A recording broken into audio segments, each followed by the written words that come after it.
morning, everybody.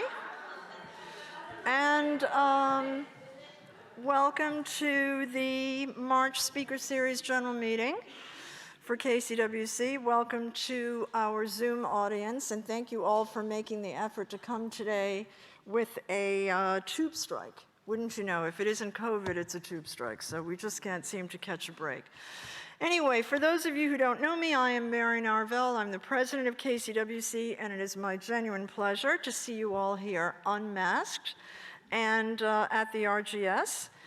As you know, I always like to get straight into the program so as not to take any time away from our speakers, so please remain seated. And for the YouTube audience, please remain zoomed in at the close of the Q&A so that I can give you some announcements about future events, and there are many, many announcements. However, I would be remiss in light of our international membership and reputation as women who seek solidarity, not to mention the crisis in Ukraine. I know you all join me in applauding the courage of women under siege all over the world, but in particular in our European neighbor. I've had many people ask if KCWC is going to do anything about the Ukrainian situation, and there are two things that we are supporting. One is a concert that FEWAL is giving tomorrow night in Kensington, the details of which were in your e-news. And then this morning, I learned that Ognisko, the restaurant that we often have some of our hospitality lunches at, they are hosting a special evening with music and dinner and lectures and Ukrainian cultural things Saturday night. And if any of you want information about that, I can forward that on to you. But that should be a lovely thing. I'm sorry I actually can't go to that, but I am going to the theater that night. Anyway, now on to the main event. Melanie Backe-Hansen, our guest, has made a 15-year career researching the history of houses and streets throughout the UK. Her website, Melanie Backe-Hansen, House Historian, details her work with archival records and historic documents that help her unravel the hidden stories behind front doors. When and how was the home built, who has occupied it, and what history has it witnessed? She is the author of 3 books, 2 of which we made available via our website for advance discounted purchase. If you bought one, she can sign it for you today. If not, she can post you a book plate later if you want to purchase one online afterwards. Among her impressive accomplishments, she is a fellow of the Royal Society of Arts, as well as a member of the Royal Historical Society, the Society of Authors, and the Historical Writers Association. She is an honorary teaching fellow at the University of Dundee, a contributor to radio and TV, but today it is my pleasure to introduce to you her in person as our guest speaker. So please welcome Melanie Backe-Hansen.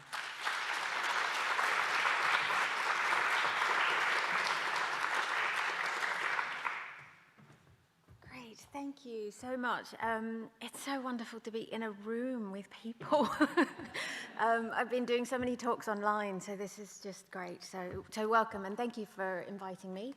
As Mary sort of gave me a lovely introduction, I have been researching the history of houses for 15, 16 years across London and the UK. And I actually first started out as an estate agent, which sounds, it's an unusual journey, but the estate agent was Chesterton's, and they actually started in Kensington in 1805. So interestingly, I've done quite a bit of research in this area.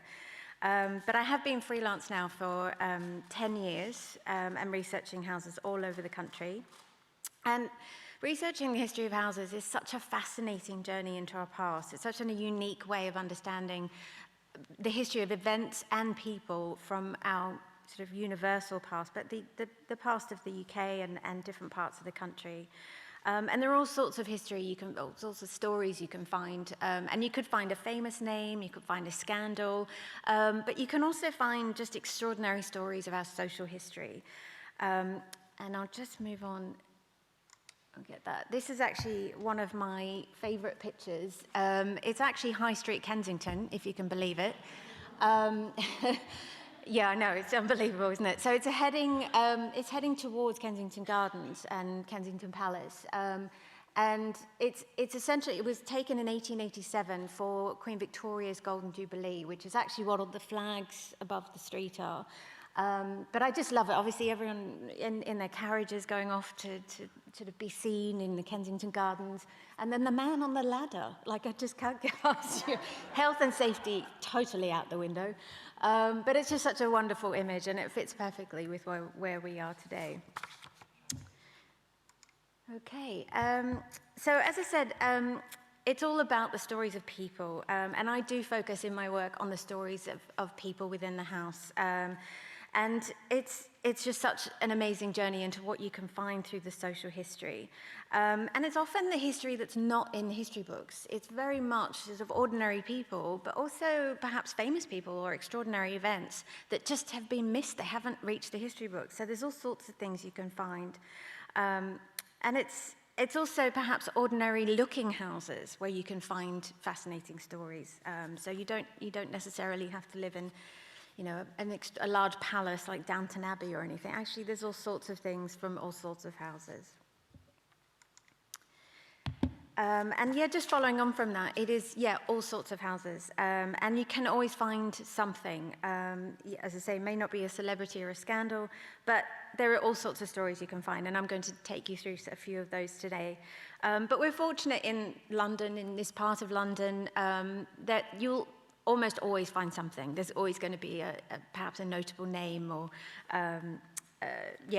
something that's going to link you to a past. Maybe it's a story of a soldier in the First World War, or maybe it's just a celebrity artist. There's all sorts of things you can find. Okay. So this is another little local image of a Sloane Square before the 1930s version of Peter Jones was built. And it's just a nice little image. So obviously Sloane Square Tube would be behind you, and it's looking down King's Road. And actually Peter Jones did start in that row of shops with the awnings, and then they rebuilt their grand sort of modern building in the 20th century. So a nice local image. Now, there are lots of different sources, and actually I'm going to take you through some of those. And it is very much, researching the history of houses is piecing together those stories of different sources. So you might find the name of someone in one source, or you might find details in another source, and it becomes a bit of a puzzle as you piece those different elements together. I'm going to take you through. One of the first places to go are maps, and you might recognize this. This is Kensington, the parish of Kensington in 1852. So you've got, obviously from the north, you've got Holland House up in the top, down through High Street Kensington, down to Earl's Court, Brompton, down into South Kensington. So you can see pretty much a lot of it, apart from the centres of High Street Kensington and parts of South Kensington. It's a lot of fields. It's market gardens, it's farmland, it's still fairly undeveloped. There's not a lot going on. But the beauty of maps is where they show you those changes and the developments. So within 25 years, that happened. It's such a striking contrast, but you can see basically the red blotches you can make out are the tube stations, and that's probably the main reason why you've got massive development. But also, it's the 19th century, there are enormous population growth, but you can see almost all of it is now covered in new streets and houses. I don't know if you could mark, High Street Kensington Tube is the top red blob, so it gives you an idea of where you are. Okay, so yeah, maps. The two maps I just showed you were parish maps, and they're held in the Kensington Archives, the local borough archives, and most will be held there. And obviously, depending on where your house is. So obviously, if your house is in Fulham, then it'll be Hammersmith, or if it's Belgravia, it'll be Westminster, and wherever, if it's Battersea, it's Wandsworth. So there are a lot of maps within the local archives. But increasingly, there are more and more maps available online, which is great. So you can actually just have a bit of a scout around to see what your area looked like 150 years ago. So the first one are the Ordnance Survey maps, and they were produced in detail from around the 1860s. It varied depending on which area you're in.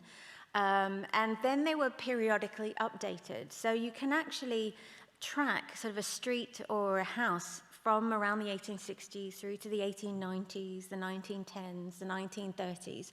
And so you can actually track that development. And perhaps your house wasn't built in the 1860s, but it then pops up on the 1910 map. So you can kind of work out roughly it was late 19th century. And so you can piece it together, but also see how things changed. You can view most of those on the National Library of Scotland website, and it's UK-wide, not just Scotland. But again, you can just zoom into your area and see what it was like. There's also the Layers of London website, which is just fairly recent. In the last few years that's become available, but it's a wonderful source for London. And it's everything from the early history of the City of London and then branching out to the suburbs and the Greater London. And a lot of the maps that are listed here are available on that website. So including the bomb damage maps, which you can see sort of the impact of the Second World War, and that's the maps that went from largely 1940 to 45. There is another site which people talk about called Bomb Site, but it actually only lists or records the bombs from the first Blitz, which was 40-41. But the full bomb damage maps available on Layers of London, they provide the whole selection, including the V1 and V2 bombs that came later in the war. But also the Child's Poverty map that's listed there, which is a wonderful source. And that actually color coordinates the demographics of an area. And so it was a wonderful source, and it sort of, there are all sorts of reasons why it was produced, but Charles Booth actually tracked the City of London, well, Greater London, from black, which was described as semi-criminal, which is obviously not very complimentary, but then all the way through different gradients of color to gold, which is obviously the most wealthy. So you can actually also look at changes in your area. You might find that your area was sort of dark blue or, you know, pale pink, and that it will give you an idea of the types of people that were living in your area or your street at the turn of the 20th century. Okay, so understanding the local history is important. That's whether you're researching a street or if you're just interested in the history of your street or specifically a house. And the local history can be important to that. So whether that's the introduction of the underground that we saw on the earlier map, or it could be perhaps what's the local industry, if you're looking at a fishing village, or perhaps it was impacted by the railways, and all sorts of different things that might impact a local history. Now this is a great example. So I don't know if you can work out, obviously Knightsbridge across the top, and you've got the sort of edge of Hyde Park at the top there. But you can see what is now Belgravia is described as the Five Fields. And actually this was a sort of swampy area, was unfit for building, which is why it actually was developed fairly late into the 19th century, because Thomas Cubitt actually had to bring earth from the docks in East London and pile it into Five Fields to create a sturdy foundation in order to build the houses. But at this point, 18th century, it was called Five Fields. And you can also see towards the south, there's the Bloody Bridge. That's roughly around Sloane Square. And it was actually called the Bloody Bridge because apparently there were so many attacks and murders there that it was actually notorious for a very dangerous place to be. Five Fields became a bit of a haven for criminals. So perhaps not quite the reputation of Belgravia, or maybe, I don't know. But it was a very different place to be. But if you imagine, obviously at this point, there was no lighting. You know, this was a swampy area with little hideaways, and criminals loved it. It was a place for thieves to hide away. So very different. And you can also see that sort of squiggly line coming down from the S of Knightsbridge all the way down to the Bloody Bridge. That is the River Westbourne, so that actually runs underground, but also that's the famous river that runs over the Sloane Square tube by a viaduct. So if you've probably heard about that, but next time you're at Sloane Square and you look up, there's this metal viaduct going across, and that is actually the River Westbourne. Okay, so this is Belgravia as we know it, 1869, mid-19th century, massive change from the mid-18th century. So 100 years later, it's been massively redeveloped. And almost from the beginning, it was an affluent area, and it was, as it has, retained. And you've got the Lowndes estate down on the left, which is sort of slightly divided. And actually, you can see there's a rough squiggly line. That is actually the River Westbourne again, so it's running through. And there's part of that marks the boundary between the Grosvenor estate and the Lowndes estate. So there's, understanding the local area, as I say, it's very important, but it also gives you such a context and such a picture of how things have changed and what's been going on and how that impacts the history of a house or an area. But this also leads me to my first example. So this is number 12 Chesham Street. And it's slightly different from its neighbours. If you think of much of Belgravia, it's tall, terraced houses covered in stucco, mid-19th century, as we just saw. So this is a little bit different. And the reason is because it was only built in 1922. So it's a fair, not quite 100 years, but a fair bit later than the beginnings of Belgravia. But obviously they took the surroundings into consideration, so it sort of blends in. But it does have a very unique appearance, and it is slightly different.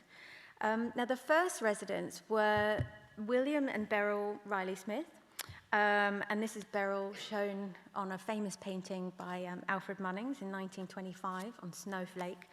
Now, William was actually a sheriff of Yorkshire, also an avid polo player, and he also featured in a painting by Alfred Munnings, but I like this one, it's much better. But he was also connected to the famous Smith family brewers, so came from, very prominent background. And as we see, Beryl's painted here, 1925. This actually sold at Christie's in 2002 for 1.5 million. So I keep thinking, I wonder what it would be worth now. But it's a lovely painting, and actually gives you a glimpse of the people. These were the first people who were living in the house that I was researching. So perhaps more prominently, the house became the home of Joyce Carey. From 1954 to the late 1970s, she made it her home. And she was a well-known actress of the mid-20th century. She appeared in a long list of films, including Brief Encounter, as you can see there. Also Blithe Spirit, both of those films in 1945. The End of the Affair in 1955. But there was a long list of films that she appeared in. But she was also very good friends with Noel Coward, who's pictured there in a nice glamorous picture. But the reason for this actually is they actually had lots of parties in the house. And again, that just brings a whole nother element to the story of the house. You can just imagine all these famous actors and actresses from the mid-20th century having a party. And Noel Coward actually nicknamed the house the Baby Grand, which kind of, when you think back to what it looks like, I think is quite fitting. Okay, so if you're going to venture into researching the history of your own house, there are a few little top tips, or even if you're just going to dabble a little bit. One of the key things I always talk about is working backwards in time. It's almost like being an archaeologist, and actually you're taking back the different layers. But partly the reason for that is there are so many changes that occur, and it's easier to spot those changes, particularly with the change to house numbers and names, and also street names. It actually happened a lot. It was fairly common. So there's a danger that if you want to research your house, number 10 Station Road, that was built 200 years ago, it actually probably was called something else before. So you can get lost researching the wrong house. But if you're working backwards in time, it's easier to spot where those changes occur. Also, it's important to remember that prior to the First World War, most people didn't own their own home. There's only roughly about 10 to 12% of the population were owner-occupiers. So more often than not, if you're looking at who lived in a house, they probably didn't own it. So that also involves a different level of research. And it basically means you're researching the owners and the occupants, and you get those two trails of history. So if you are looking at the owners, deeds and historic documents are the best place to go. These are essentially the legal documents for the property, and they can involve a whole range of different types of legal documents. So as listed there, you've got leases, mortgages, conveyances. You've got marriage agreements, which, prior to the Marriage Acts in the 19th century, when a woman was marrying, the property was passing to her new husband, so that involved a document that would pass it from father to her new husband. And so you can actually find marriage agreements which give an enormous amount of social history as well as property history because of those arrangements. But there's also things like court records and land disputes.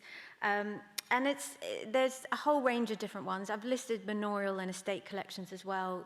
Perhaps a manor is not so relevant in London, but you might find if you're looking at a house in the country, it's part of an old manor, and there might be a collection for that.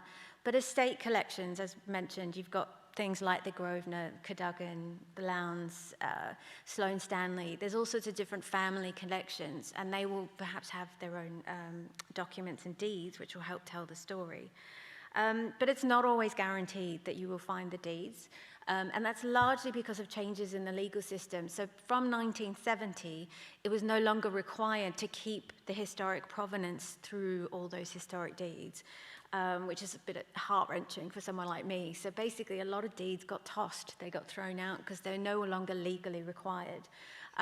Particularly with land registry, if your property's registered with land registry, then it's only required to have a record back 15 years and perhaps a little bit beyond, depending on the nuances of the property. But having said that, you can find them in archives or family collections, and they could be in an old solicitor's collection or just a bundle of deeds in the archives. And there's different ways you can sort of discover old deeds. There's also the Middlesex Deeds Register, which parts of London obviously were part of Middlesex historically, and they're in the London Metropolitan Archives. So this shows you an example of an old deed.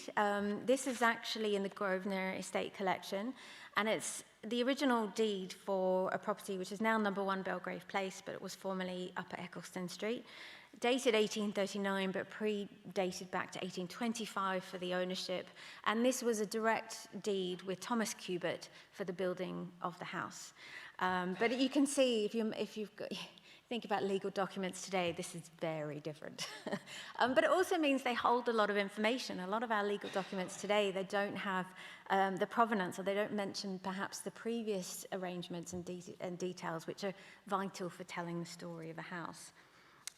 But as it happens, I collected this deed because I was actually researching the history of the house at the rear, the Mews House, which is actually now part of Lowndes Close.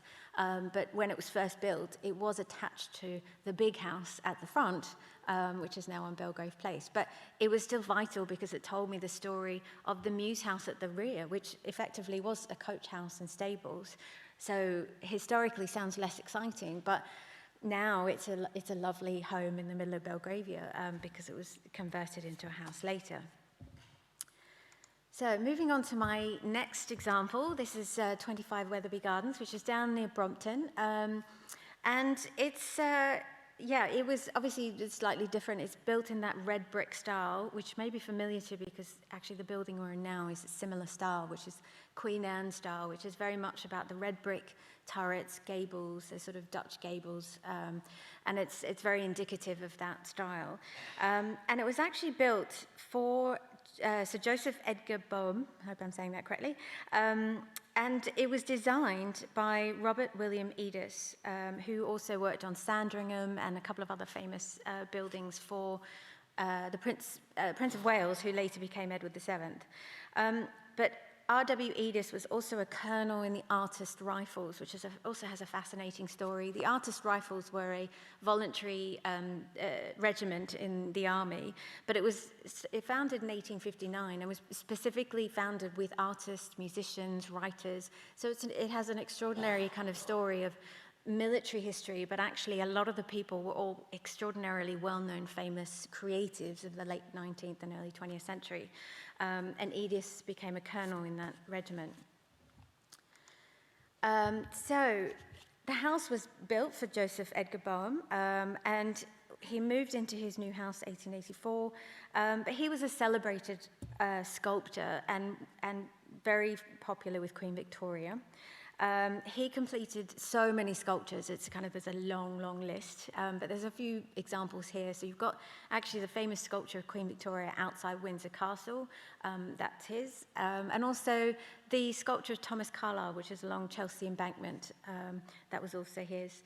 But he also did sculptures of Prime Minister William Gladstone, Benjamin Disraeli, the author William Makepeace Thackeray, the artist James McNeill Whistler. So the list goes on and on. But a key element is he also sculptured the detail on the pillars outside his new house. And so this is a close-up of one of those pillars. So again, it's little nuances of history that tell a story about the people in the house as well as the house itself. So Joseph Edgar Bohm. So as I said, he was a favourite of Queen Victoria. He was created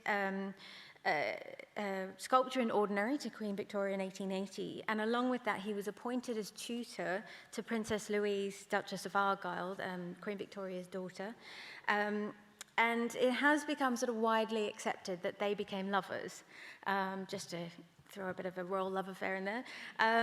But basically, he moved from the house later in his life, but when he died, Princess Louise was in the house at the time of his death. So even when he died, there was speculation, like, what was she doing in his house? Why was she there? So there was all that going on, but actually, there have been several books written since that have sort of verified that they did actually become lovers. So, from royal love affairs to tax, which is quite a downfall for them. Yeah. But they don't sound exciting, they don't sound sexy in the slightest, but they're really vital for the history of houses. And the records they've left behind are vital for piecing together different elements of both the owners and the occupants of a house. So, yeah, the first, probably most common, sort of randomly known parish rate books, roughly. These are like what became our council tax. So they can come in a variety of forms. The most common are the poor rates, which was effectively a rate on the value of the property, which went to providing poor relief in that parish. So you can get poor rates across the country in different parishes. There's also sewerage rates, there's highway rates, there's church rates, and as I say, there's all these different rates which would have basically came together to form our council tax later in history. But they're really vital to actually telling the story about who was paying the rates at a property, so that's why they're really valuable for house histories. There's also land tax, which was available from sort of late 18th into early 19th century. And then there's the 1910 Inland Revenue Valuation Survey. It's a mouthful. And this was actually taken, it's an extraordinary source. It was taken in the sort of lead up to a new tax, which was being introduced by David Lloyd George. But in the end, it didn't happen. The tax didn't happen. It was taken 1910 to 1915. Obviously, this is the lead up to the First World War. But even though the tax wasn't introduced, the records survived. They're held in the National Archives. But the key bit about this is that each property was allocated a number on a map. So you can first of all verify the house on a map with that number, and then it corresponds with a field book. And in the field book, there are the records and the valuation of that property. So that it includes a list of who was the owner, who was the occupant. It confirms if it was leasehold or freehold. And it also gives a description of the house. But it might also give other details, like when the last sale took place or when the last rental agreement took place. And so it's really vital in that sort of pre-First World War period. It provides a lot of information. So really valuable source. Moving on to my next example, a familiar house for Mary. So this is number 2A Wilton Mews. It was formerly number 13 Little Chester Street in Belgravia. And tax records were really vital in telling the story of the history of this house. Basically, the Grosvenor estate had surviving records, a few snippets, but it did enable me to confirm in a building agreement that the house was built by John Mackle Atkins in 1829. But that was just the building of the house, and it didn't provide the story about who was living there, what was going on in the actual house, and that's where the tax records came in. So the parish rate books would allow me to view and confirm when the first people moved in. And my apologies for the images. These are taken from microfilm. Basically, it's old school when you go to the archives. It's proper microfilm where you're turning the... so they're not the greatest images, but basically the top image confirms that the house became the home of James Crowe, who was a plasterer. and that was in 1830. So straight away, you've got an image and an idea of the type of people. James Crowe and his family were moving into this new house, and actually, given he was a plasterer, and the story of Belgravia, which was basically right in the middle of when all those grand houses were being built, it was highly likely he was working on the houses that were being built across Belgravia. And researching the history of this house actually did involve piecing together an awful lot of different records from rate books and different elements from census, and I'll get onto those. But it was very much a puzzle, piecing together lots of different elements like these parish rate books. And I did discover that the house was connected to the Gilbert family. I'm not sure if I'm saying that correctly, but for many, many years, for decades, it was associated with the Gilbert family, and also the neighboring houses were also. So actually later in the story, they actually became connected because they were all owned by the same family. But interestingly, this image shows the street roughly in the 1930s after it was converted into full residential house, the one on the left. But prior to that, it was a dairy. And it was the Gilbert Dairy from 1872 through to the early 1900s. And the bottom, you can see an advertisement. You can just make out the Gilbert Dairy and the street. And it operated as a dairy for decades. And it's such a fascinating story. Someone asked me recently, does that mean there were cows in the back, down in the basement, in the backyard? But I actually had this long discussion, I'll tell you about it later, but we established basically there was no room for a cat. There might have been one cow at the back, but it's highly unlikely. And actually in this day, when basically you went to your grocers, you went to the corner store, this is basically the housemaids of all the big houses in Belgravia would have come to the dairy to buy their milk and cream and butter, but it was provided from farms outside. But it just gives you a snapshot of life in this one house and also the area and what was going on.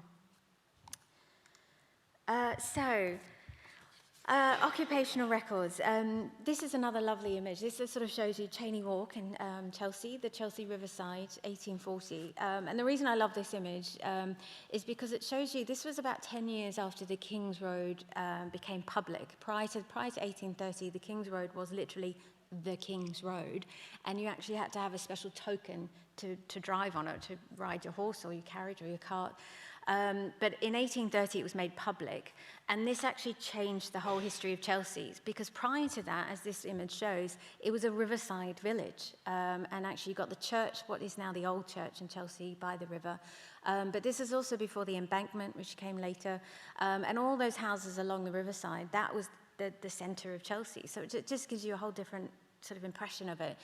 It was later in the 19th century that everything sort of moved a little bit further north to King's Road. You had the squares and the streets started to be built off the King's Road, and that's where it became the centre of Chelsea as we know it. So the occupational records, there's a whole list of different sources, and as I said earlier, it's very much piecing together. More often than not, it's all these sources, and you take a name from one source and details from another, and you piece them together to build a picture of all the families coming and going from a house. Now, census, as I mentioned quickly before, this is probably the most well-known. Perhaps you've seen this in television programs like Who Do You Think You Are, that sort of thing. And it's a bit tricky to read, you can probably make it out, but essentially the census was taken from 1801, but it was only produced with personal details from 1841, and then every 10 years through to 1921 is the most recently released, and this is an image from it, and that only literally came out in January this year. So there was a big, if you're into genealogy or history, there was a massive hoo-ha about the 1921 census. But it's a big deal. So, and also it's important to note that actually the 1931 census was destroyed in the Second World War. The 1941 census wasn't taken because it was the middle of the war. So the next available census is 1951. So in terms of a historic document, this is, for that sort of 20th century period, the reason why people were so excited about it, because it's basically the next release for the next 30 years, so it's quite a big deal, and that's because it's under the 100 years rule because of privacy, different personal information. It's not released and not available for release after 100 years. Okay, so the reason why the census is also important is it provides people's details, but importantly for house histories, it provides everyone in the house. And a lot of other records, they only provide the head of the house or the main taxpayer, the main name. But actually the census lists everyone, and that's children, that's women, that's the servants, that's lodgers, that's guests and visitors. And so it actually gives you a really good picture of what's going on in a house. Even though it's only taken every 10 years, it provides such important information for exactly what was going on. Perhaps the house was divided up into different living quarters. Perhaps actually it was a lodging house and there were, 10 different lodgers who were living there with a landlady. So it just changes that whole image and gives you a lot more information. The census also provides personal details, so things like age, marriage status, occupation, where the person was born. So all those vital details which actually really reveal more about the people living in the house and actually helps you to sort of go further. So if you're trying to track what happened to people afterwards, you've got some really key information. Now this is actually an example from my next house, which is in Palace Gardens Terrace. And this is just north of High Street, Kensington. And it was built around the 1850s, but completed in 1860. And one of the first occupants of the house was Cecilia Chambers, and she was recorded in the house with her son George, who was a barrister, but actually it also was revealed that he wrote several books. And he seems to be an extraordinary character because one of his books was a handbook on astronomy. So it's kind of like, well, he's a barrister, what's he doing writing a book about astronomy? So there's all sorts of that with the first occupants who moved to the house. But by the turn of the 20th century, and as that 21 census showed, it became the home of the Douce sisters. Again, I'm not sure if my French pronunciation is right there, but it's an extraordinary story. It's a wonderful story. They moved into the house early 1900s, but Jean, who's the one on the left, she was in particular a musical prodigy. So from the age of 5, she was already performing piano and singing. She had perfect pitch, she could hear piano and replicate it perfectly. Her sister Louise was a little bit older, but she also was obviously musically talented. But they just had an extraordinary career as these two young women who just excelled. They were presented to Queen Victoria in the 1870s when they were still young children. But the stories go that actually they performed and met basically all the European royals. They traveled extensively and had an extraordinary musical career. And as you can see, there's a newspaper advertisement at the top, which is also talking about their life in the house. And it turns out that they had lots of musical concerts and musical parties in the house. So again, another really lovely image of what was going on in the history of the house at this period. Jean married Edward Garceau, and during the early 1900s they moved to this house, and they had a number of young children which were recorded on the 21 census, but also her sister Louise lived with them. She didn't marry, but she lived with them in the house.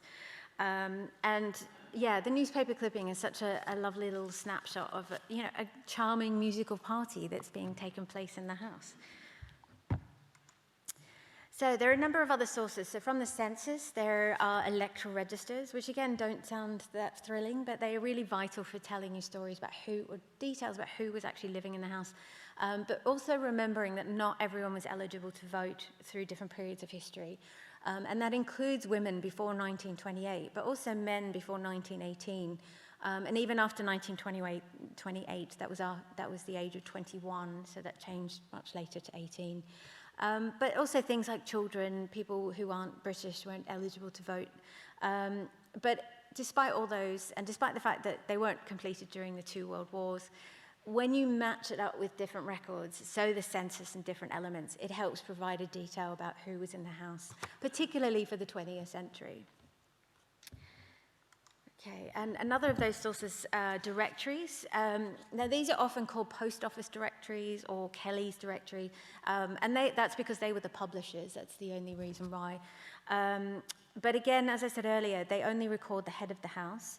But they were also a commercial product. They weren't an official record. So the directories do have some errors. So when you're piecing things together, to the point that actually someone who actually died ends up being repeated in subsequent years because they just reprinted the same record.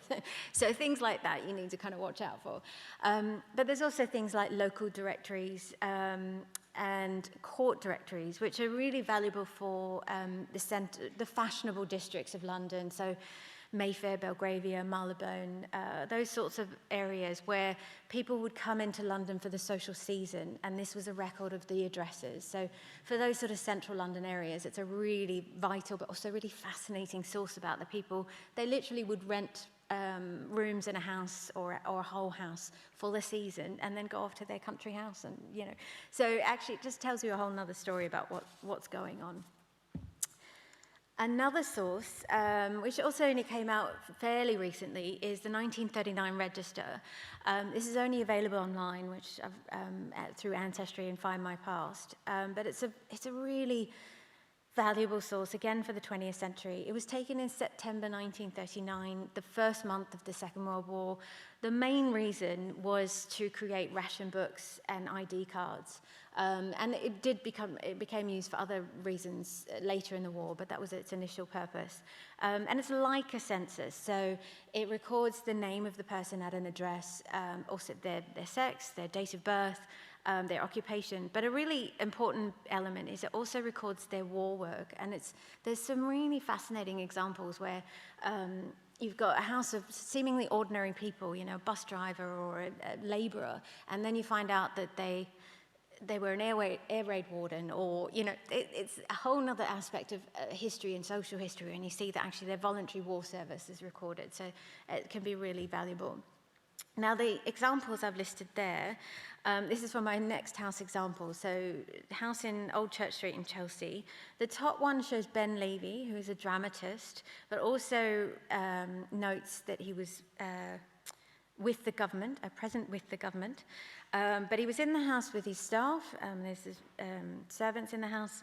And interestingly, you can maybe just make out at the bottom of that top one, there's a reference to Amelia Costin, who's recorded as independent means, but then on top says refugee Austria.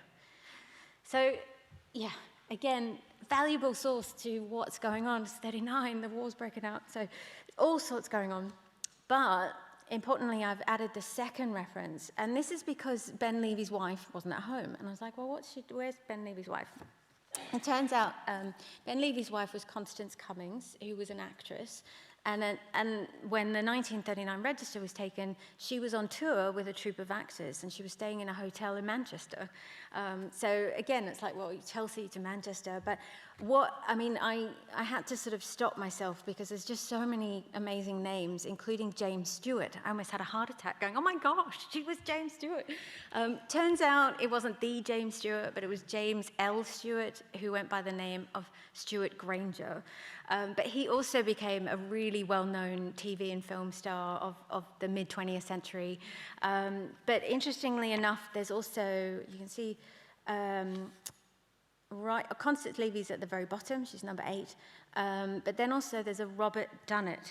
And if anyone knows anything about film history, he went on to win the Academy Award for Best Actor for Goodbye, Mr. Chips, which came out in 1939. And so literally sort of 5 months later, he was awarded the Academy Award. And he was up against Laurence Olivier and James Stewart, actually, as it happens. Fascinating story about what's going on. Literally, war's broken out, but this just gives you a snapshot of social history, what's going on, and the lives of people, and it's through the avenue of a house. So this is the house in Old Church Street. So it's a bit of a dramatic 1930s modern house. It was built in 1936. And as it turns out, it was the only residential house in England designed by Walter Gropius. And he was well known for his founding of the Bauhaus in Germany. So again, another fascinating insight into social history about what's going on. This is situated opposite the Chelsea Arts Club, so if anyone's kind of knows their Chelsea area. And I'll move on to the next image. It sort of gives you an idea it's hidden behind a wall. You can't see much of the house, which is hidden behind a wall. But Walter Gropius, as I said, he founded the Bauhaus in the 1920s, and it was a really pivotal sort of design and architectural movement during the 20th century, and famed for sort of integrating industry and technology with the arts. And so it totally transformed sort of accepted arts and design, and actually had a major role in later 20th century design. But he had to flee Germany in 1934 because of the rise of Nazism and the persecution there. So he came to England, and actually it was during his time in England that he designed this house. But he was only here for a number of years, because by 1937, he took up a post of chair of architecture at Harvard University and moved to the States. So he was only here for a few years, but during that time, he designed this house in the middle of Chelsea. So again, I find that just snippets of social history as they integrate through. And there's a clipping from the Times here, which is just commenting on its completion and how it's one of the most advanced buildings. I'm not sure if that was a nice way of saying it's new and ugly, or but certainly in the time, it was a groundbreaking design. So, as I said, the house became the home of Ben Levy and Constance Cummings, or Constance Levy. And Ben Levy was actually a playwright himself, and that's how the pair met. But he worked in the West End, Broadway, and Hollywood. His first play appeared in 1924, and by 1929, he was working with Alfred Hitchcock on his first talkie. So it's also, I always find this interesting because we're so used to films and TV now, but actually this was literally at the beginnings of when the first talkies were coming out in the 1920s. During the Second World War, Ben Levy actually worked for the intelligence service. So that 1939 register of him with the government, he was in intelligence. So it's another little snapshot. He was awarded MBE for his service during the war with intelligence. And actually, he went on to play a role in politics. So he was still writing. He still was a playwright during the post-war era. But he also became a politician. He was a Labour MP for Eton and Slough. So really interesting character, really interesting man. He married Constance in 1933, and then they moved to their new house in Chelsea a few years later. And Constance was actually also a renowned, celebrated actress during the mid-20th century, film and television. She actually continued. She started on the stage in Broadway when she was only 18, 19 years old. But she went on to appear in a long list of films. She was in Night After Night with Mae West. She was in Blithe Spirit with Rex Harrison, and a long list of others. But what I like actually in the Kensington Archives is this brochure, Constance Cummings and Ben Levy at Home. It's almost like House and Garden today, you know. But it's really lovely because not only does it tell the story about the house and them, but it gives you photographs of what the house was like in the sort of mid-20th century. So it's a lovely insight. It gives you pictures of their actual living room and their actual living space, which was really lovely.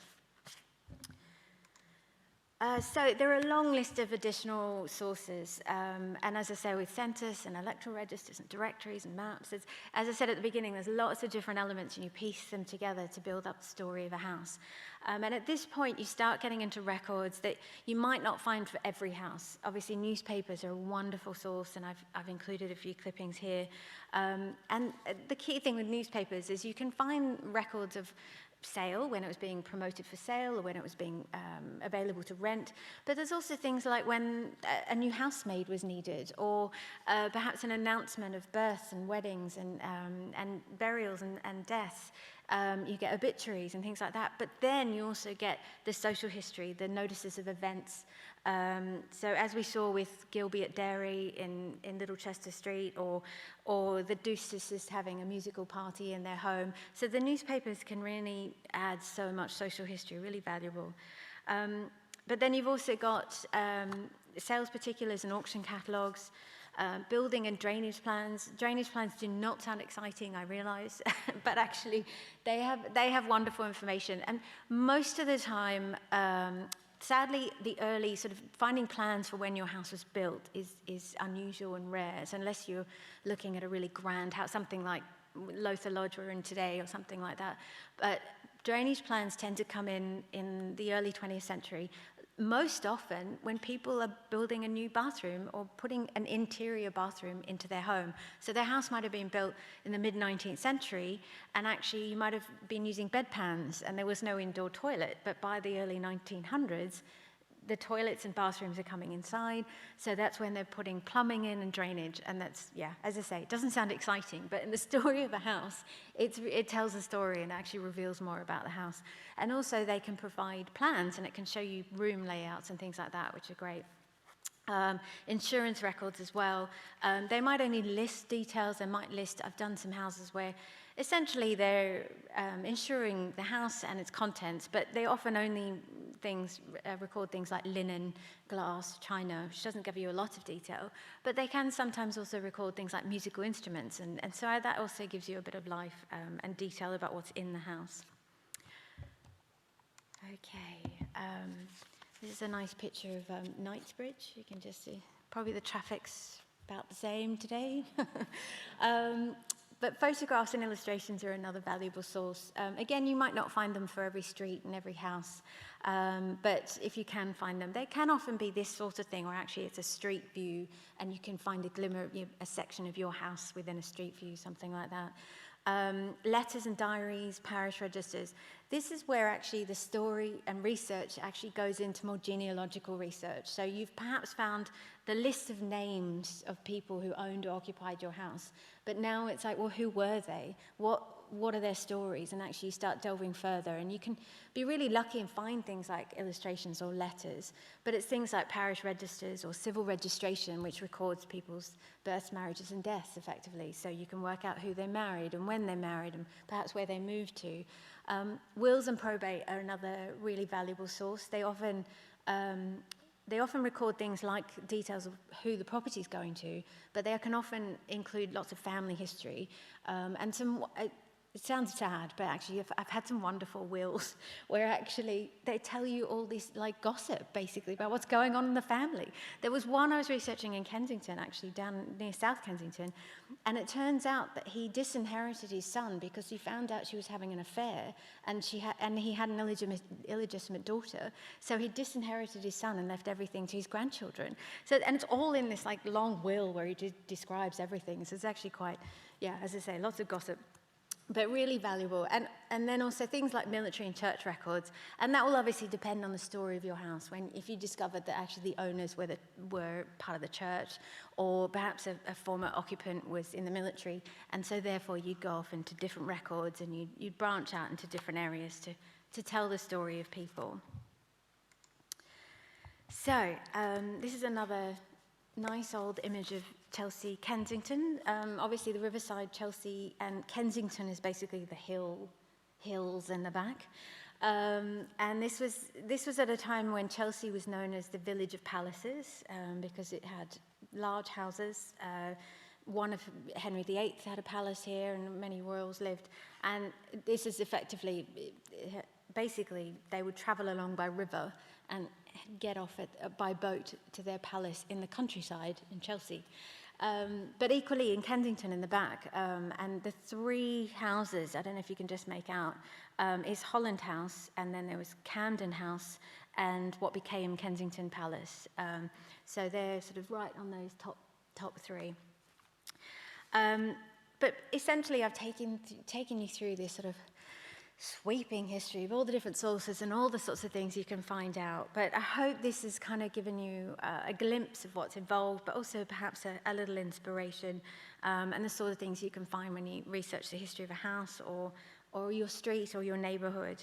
And hopefully that's inspired you to look a little bit differently at the street where you live. So thank you.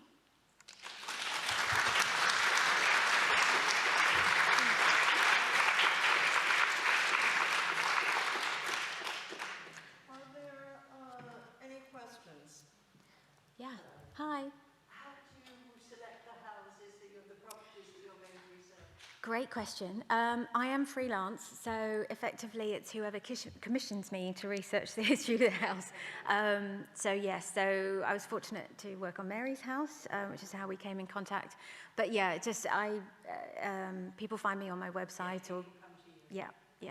Yeah. Anyone else? So when somebody does employ you, how much time do you give to it? And is it only you as a researcher, or do you have a team of lawyers? Oh, yeah. Great question. In essence, or the question, if everyone didn't hear it, but yeah, how long does it take is probably the first part. And it is very much a sort of how long is a piece of string. But in essence, it depends on the age of the house, also where it is, the survival of records. But I tend to have two rough approaches. One is a sort of simpler, shorter version, which is just giving you highlights, a sort of briefer overview of the people and the story. But then for some people, they've got a larger budget and they're quite happy to want to know everything. And I will spend weeks and weeks delving into all the different elements, and hence the budget goes up. But if someone has a limited budget, then we can work out, okay, I could do this much, I could do 5 days, or I could do 10 days or whatever. And then, yeah, it just depends. I very much negotiate with each person, and it depends on why someone's doing it. If it's for a gift, a lot of times people have it and they give it as a gift to a partner or a family member. In some cases, they've just bought the house and they're just fascinated by the history. I had one where actually 3 children, they got together and they actually gave it as a gift to their parents because it had been their family home and they were downsizing.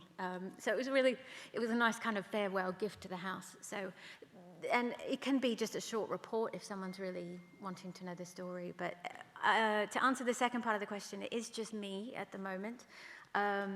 But yeah, I actually have a backlog until next year of projects. So having some help come in is on my list of things to do to sort of shorten that waiting list. So yeah, thanks. Anyone else?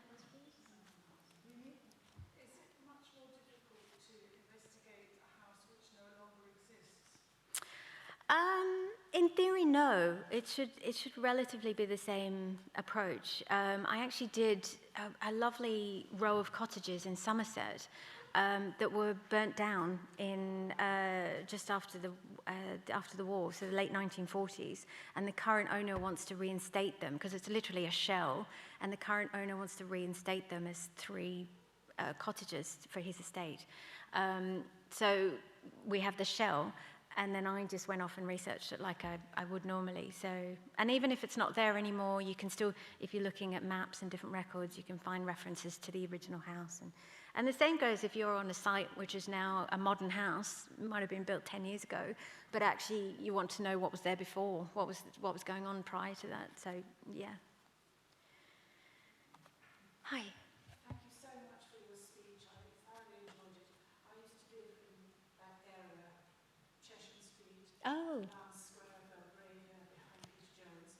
And I remember in the late 50s, when it rained heavily, all the basement flats and houses were absolutely soaked with water, which continued for the rest of the year. wow. It was always a nasty, mildew type of smell around the place. Wow. So it's interesting. Yeah. Areas that are now so superior and marvellous, or places that you prefer not to live in. Yeah, yeah.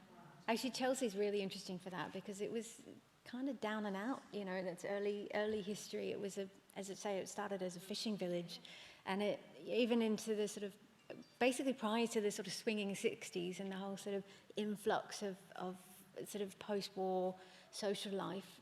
It was home to lots of artists, and it's really interesting for that. But it's fascinating when you compare it to places like Belgravia or Kensington, which have been fairly well-to-do for most of their history. So yeah. I used to share flats there over the years. I was in my 20s, and 3 or 4 of us rent a house like number 17 Chesham Street. Right. About 20 pounds a week. Yeah. It's quite amazing, isn't it? Yeah. I'm mindful of the time Oh. because of the luncheon, so I am going to Yep. thank Melanie, who is joining us for lunch. So if you have any questions, Yep. I will just make these last announcements, but thank you Yep. so much.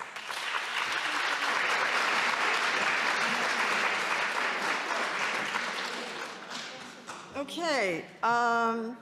By the way, that house that was the house on Chesham Street that Noel Coward called the Grand Piano, that house, if you look at it from the side, it actually is shaped like a piano, which is why he may have called it that. But anyway, before we assemble for the hospitality lunch, a few announcements. I always hate this part, but people send me these announcements and I have to give them, so here we go.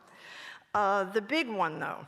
You may have seen many ads, and please, for someone to take over the KCWC e-communications and website. This need not strike fear into everyone.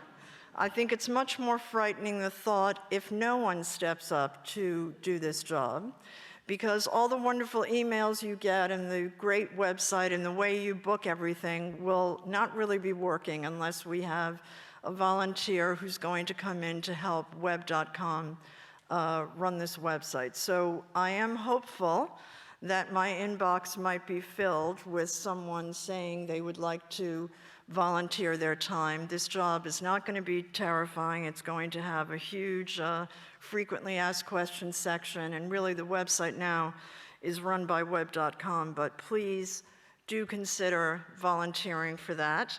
Art History, Wednesday, March 9th, has another event, Looking with Eyes Wide Open, at the East India Club. The New Member Coffee is a major event in our calendar. It's taking place Thursday, March 10th, a week from today, at the Royal Thames Yacht Club. It's open to new members and guests. If you are a new member and have not received an invitation, please let me know, and or email Vivian Matthews at marketing@kcwc.org.uk. March 15th, Passion for Fashion is organizing a last-minute but wonderfully exciting and rare opportunity to meet New York fashion designer Randy Rahm, who is in London for an appearance at the Victoria and Albert Museum. The only other people she's going to visit are KCWC, so please consider booking a lunch with her at the Chelsea Bluebird Cafe March 15th. March 22nd, there is another fashion event, Styling for Body Confidence, which includes drinks and canapes. And I had to laugh when I got that note, because I thought, here we are talking about body confidence, but then they're going to give you a drink and a canapé. Anyway, British History has posted several new events, March 25th, April 1st, April 20th, April 27th. These are a series of lectures with walks, a talk and then a walk. So we're very keen for you to sign up for that. Then, just because we do not have a general meeting in April does not mean we don't have something planned for you in April. This Stradivarius piano trio is going to be giving a concert evening at the National Liberal Club, followed by the option of dinner. If you have heard the Stradivarius trio before, that does not mean you're going to hear the same music. That's rather like saying, I've seen the New York Philharmonic, I don't need to see them again. So we do hope that you'll come. This is a very special evening. In fact, I am delaying a trip for a major Medicare birthday in order to attend this event. So if I can give up a trip, I'm sure some of you can come to this concert. In May, we have our next GM when we come back to the Royal Geographical Society Thursday, May 5th. This talk is with Colonel Jane Davis. It's called Hot Lips and Beyond. For those of you who know the American series MASH, you'll know that the nurse in the Army was named Hot Lips. Colonel Jane Davis is the current Vice Lieutenant of London, but she was called upon by the Queen to be her private nurse and also to begin and organize the Nightingale hospitals at the start of COVID. She's a lovely lady, very funny, and I'm anxious to welcome her in May. And then finally, we close the year on June 9th, in terms of general meetings anyway. At the Kensington Palace Pavilion, we will have our hospitality lunch, but before that, we will meet here at the Geographical Society to hear author Anne Seba. Anne has been our guest several times. This time she'll be talking about a book that she has just launched at the Victoria and Albert Museum. It has received high praise, and I am very much looking forward to welcoming her back. So that brings us to lunch today, where we are going to Coco Momo on Gloucester Road in Kensington. I look forward to seeing those of you who have registered joining us there. Again, Melanie will be with us. Thank you all, and those of you on YouTube. By the way, next month, in May and June, we will not be Zooming the meeting, so I'm hoping that everyone will make an effort to come here in person, and we'll see KCWC back the way it used to be. So thank you all very, very much.